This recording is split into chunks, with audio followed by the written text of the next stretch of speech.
will submit to me, you will take the guise I have given you. Never. Lucky find! Curse the human corpus, and curse the human consciousness you've given me. Far happier was I as naught but a carefree captain. Ours was happiness once, and can be again. Why would you resist such promise? What do I spy? Remarkable. A living, breathing something, it seems. You dare to approach me here, mortal? Don't you know who I am? Don't you know what I do?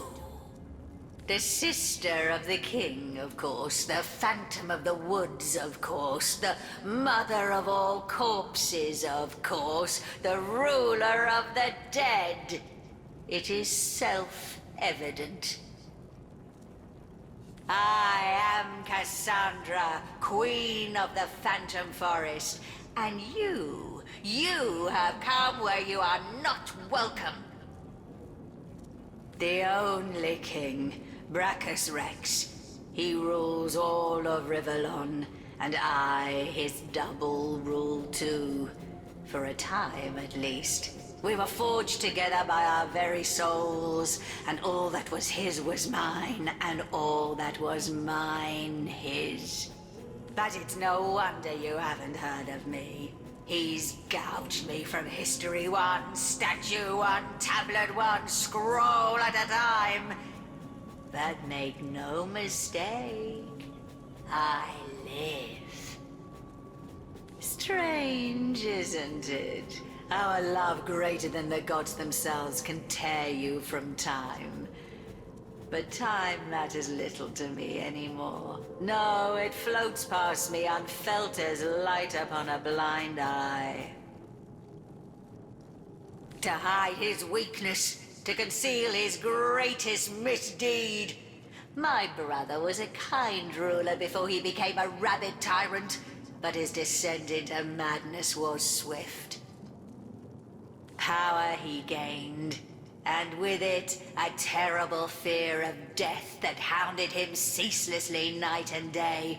He stationed 100 guards outside his bedchamber and mine, but still he kept awake all night, expecting assassins.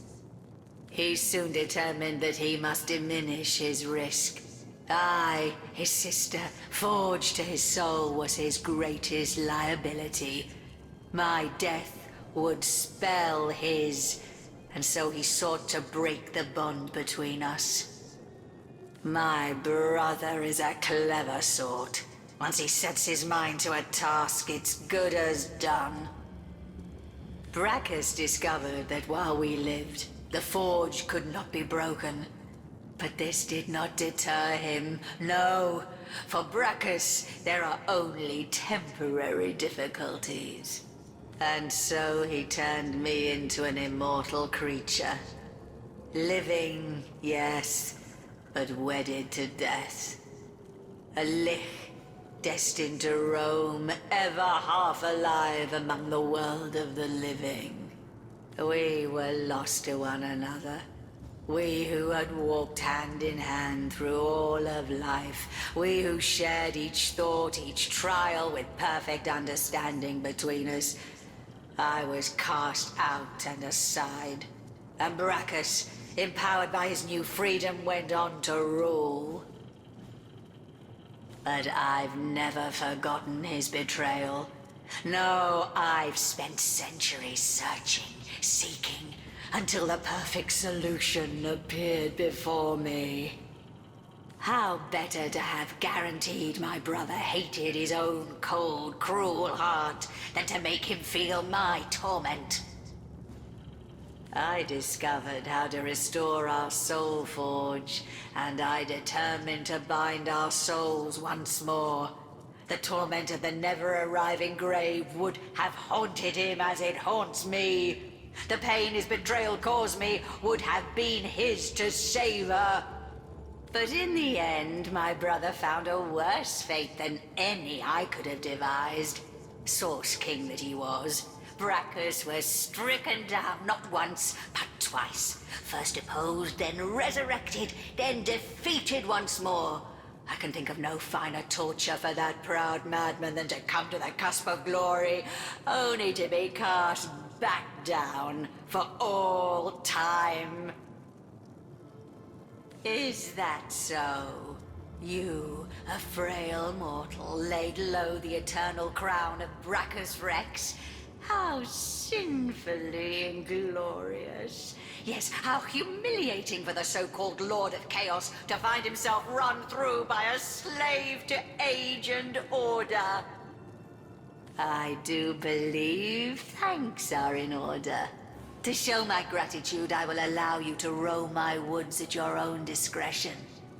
This is no mean feat that I swear to tolerate the stench of your living flesh, mortal.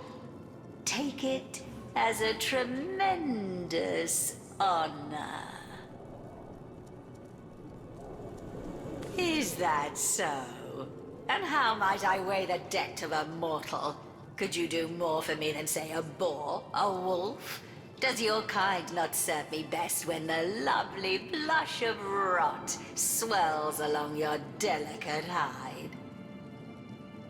Still, I do suppose we could come to an agreement. Ahu, the one I love, is reluctant to admit that he loves me too. He clings to the past like a fading old man. So I desire to drive him from denial into acceptance. He is a stubborn one, though, that pussycat. And he has mastered the magic I once filled him with better than I had foreseen. That is why I need an ingredient even he cannot resist. An ingredient called Stasis Fern. There is a spirit in this forest called Sierra, who is known to possess like rarities. Alas, she seems to have quite vanished. It's simple, really. Find her, obtain the Stasis Fern, and the spell you desire shall be yours. It is an anomaly. A plant that is said to have grown in another realm altogether than Rivellon. The first garden, a place of myth and miracle. There, so the spirits of this forest told me, it bloomed and delighted with its fragrance no more. Yet taken from the first garden and brought here, it took on source-like particularities. Its magic is one of permanence. A magic as eternal as the world from whence it came, and with it, what I want will be mine. Ahu, my lover forever. Obviously, but that would be a disaster now, wouldn't it? A disaster of such proportions that I'd have to vent my rage on your innards. There is nothing left to discuss, oh frail little thing. Bring me the Stasis Fern so that I can show this cat one cannot defy Cassandra.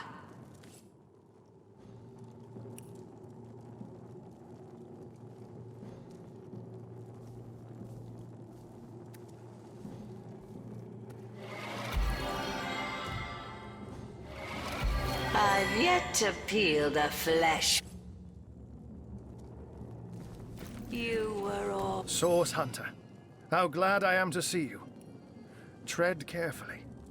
Weigh your every word. Cassandra has become more devious than I ever dared dream.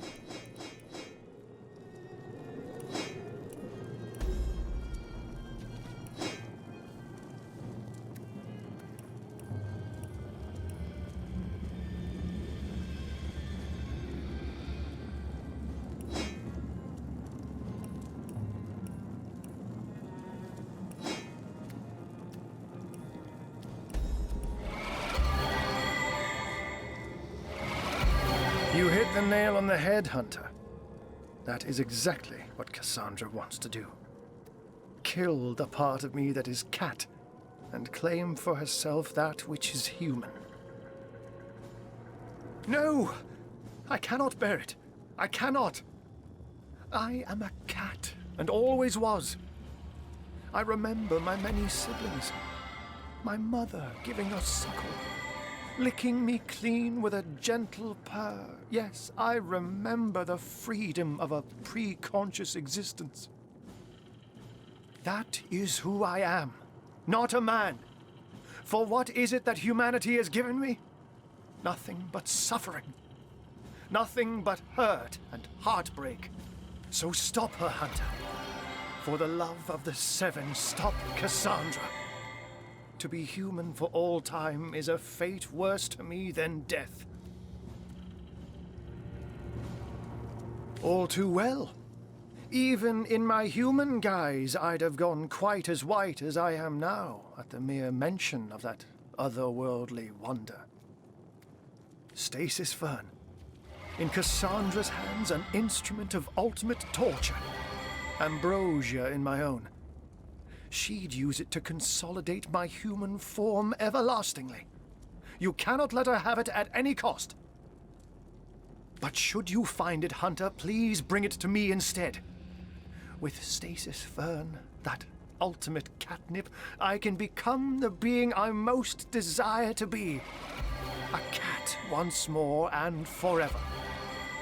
Careful, friend, for it'll be your death, not hers.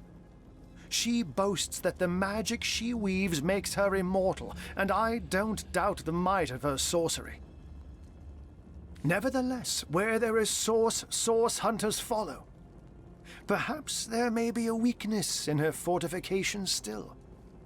This forest teems with wretched souls. They may know things we know not.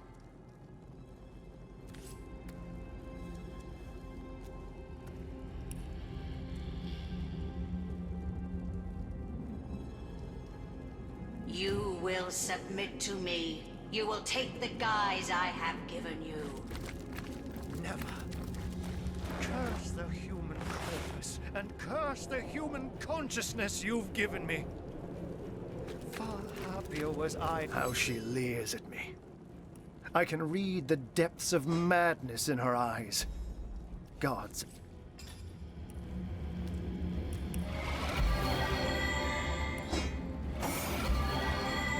You were always the only one, Ahu. I need you back, and I shall have you back. Centuries I've seen devoid of a single instance of effect. How she leers at me. I can read the depths of madness in her eyes.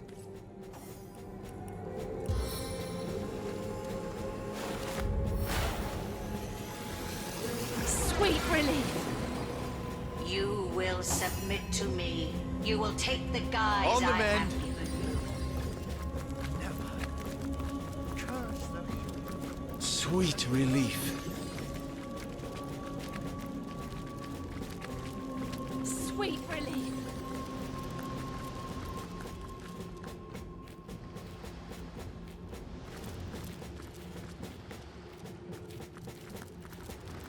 I needed that.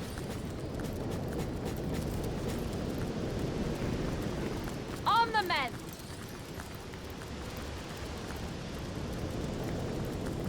Sweet relief.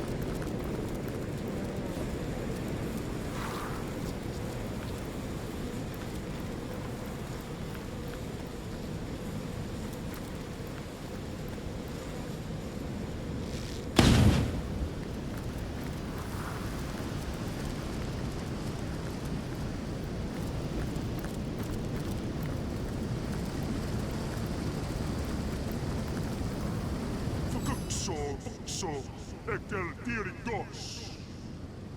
Tuxco, Taitaimbad, Hugu.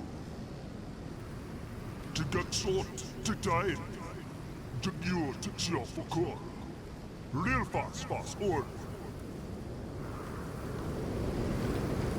Cassandra, hers is a tragic tale. She was once the Lady of the Realm. The much beloved sister of Brackus Rex, soul forged with Ahir, and they shared a bond unmatched among mortals. But as Brackus's power grew, so did the distance between him and his sister. He began to see her no longer as an extension of himself, but as a liability. If she were to die, Bracchus would be dragged into the afterlife alongside her. The powerful king couldn't stand the thought. There is no breaking a forge of souls, but there are ways, terrible ways, to dance around them.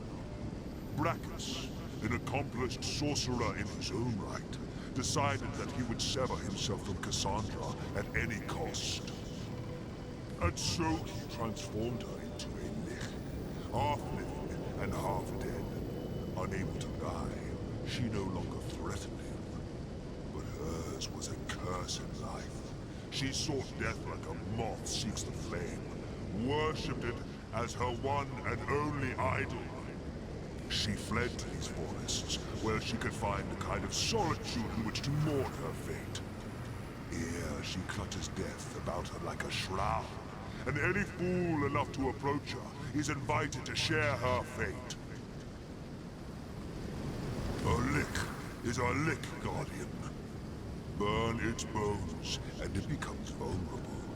The difficulty rests in finding those bones, for their location is the lich's best-kept secret.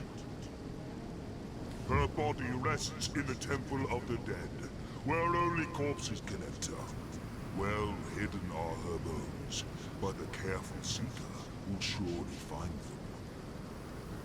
Is that not who you are? We Titans are an ancient race, Guardian. There are certain things we are beginning to remember.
Wargraf spotted something.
Intruder spied. Intruder spied.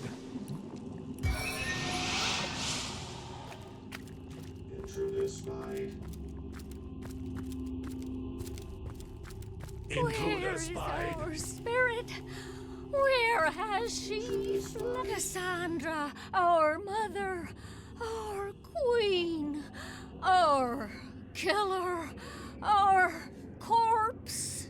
I am her fruit. I am her nectar. I am her ambrosia. Burn her bones. Make her weak. Burn her bones. Make her weak. Our spirit, where has she? Intruder spied.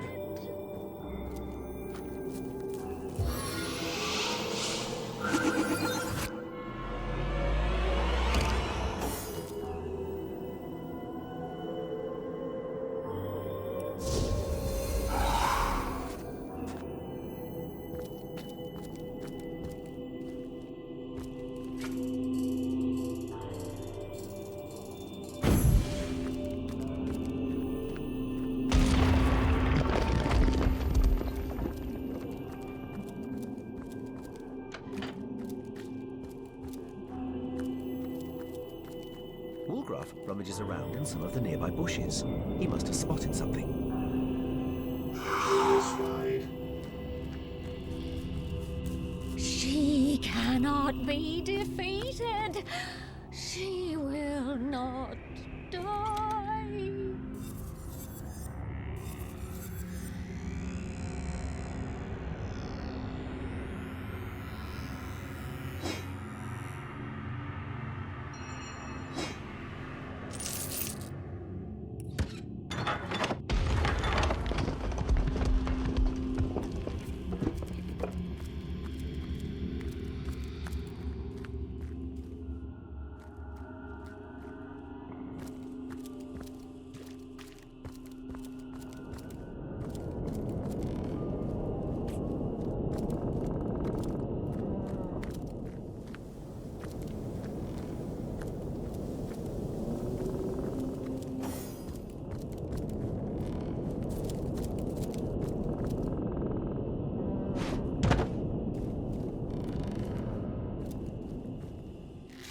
How could that happen?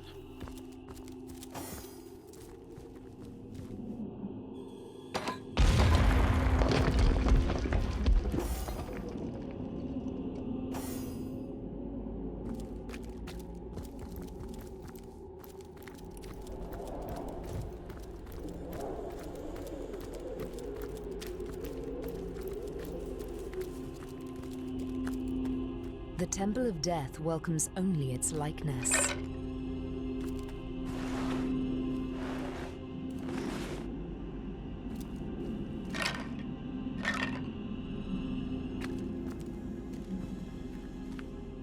Strange. It refuses to transport me. Living matter may not enter the Temple of Death, recall.